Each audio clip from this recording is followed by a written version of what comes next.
with you, Mr. Seymour Butts. We're going to start off with you in the prone position so I can examine your wound. I'm just going to put on some gloves.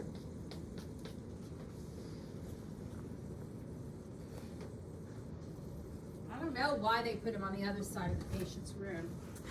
I'm going to put on some gloves.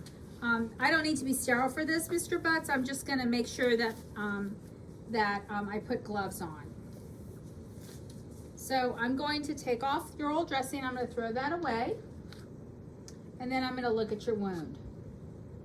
Okay, it looks like you have a lot of red tissue here in your wound, which is really good, Mr. Butts. That shows that granulation is going on. I can still see your bone, and I can still see a little bit of this yellow stringy stuff that's called slough, which is like tissue that's beginning to break down and become non-viable. You know, it's not good anymore. So hopefully that'll get removed at some point, either by the doctor.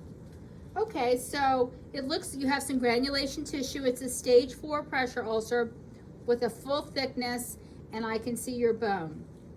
It's also, the skin around your wound looks pretty good though. It's not red, it's not broken. You don't have any rashes. Okay, so the next thing I'm going to do, Mr. Butts, is I'm going to go ahead and measure your wound. Hopefully you won't feel me touching you too much. I'm just using a Q-tip to do that so it doesn't hurt. So I'm going to do the width,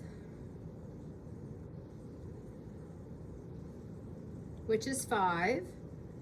I'm going to do the length, which is 6, and I'm going to do the depth, which is 1. You have 2 areas here on your wound, one on your right side of the wound as I'm facing you, and one on the left. They look like little tunnels, so we call them tunneling. And the one on the right is about 3 cms deep, and the one on the right is about 2.5 cms deep. Okay, but they'll get better because they look good because there's still that nice red healthy tissue that we like. So the next thing I'm going to ask you to do, Mr. Butts, is I'm going to ask you to turn on your side. And I need you to turn on your side so I can irrigate your wound out with normal saline.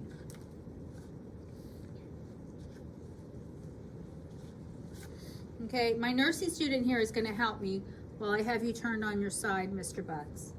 So I'm going to pour my saline into the irrigation container. The saline is warm, so it shouldn't be real uncomfortable. And I'm just going to irrigate this until the drainage is clear. Okay? All right, thank you. And then I'm going to take my package of 4x4s and I'm just going to pat around the edges here. Next thing I'm going to do is I'm going to take, Mr. Butts, I'm going to take my culture stick and I'm going to go ahead and culture your wound. We want to make sure there's no microorganisms in there.